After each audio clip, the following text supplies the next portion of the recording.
একটি ছোট্ট গ্রামের ছেলে অর্ণবের স্বপ্ন ছিল একজন ভালো শিক্ষক হওয়া। কিন্তু তার পরিবারের আর্থিক অবস্থা ভালো ছিল না। অনেকেই তাকে বলতো, তোমার দ্বারা বড় কিছু করা সম্ভব নয়। অর্ণব তাদের কথায় কান না দিয়ে প্রতিদিন নিয়ম করে পড়াশোনা করত। দিনের পর দিন পরিশ্রম করার পর একদিন সে শিক্ষক হওয়ার পরীক্ষায় সফল হলো। যারা একসময় তাকে নিয়ে হতাশ বা হাসতো, তারাই পরে তাকে সম্মান করতে শুরু করলো।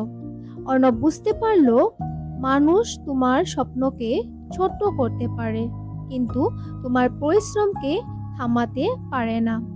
তাই অন্যর কথায় নয়, নিজের লক্ষ্যে বিশ্বাস রাখো এবং প্রতিদিন একটু একটু করে এগিয়ে যাও। মানুষ কি বললো বা কি বলতো সেটা নিয়ে ভাবার কোনো দরকার নেই।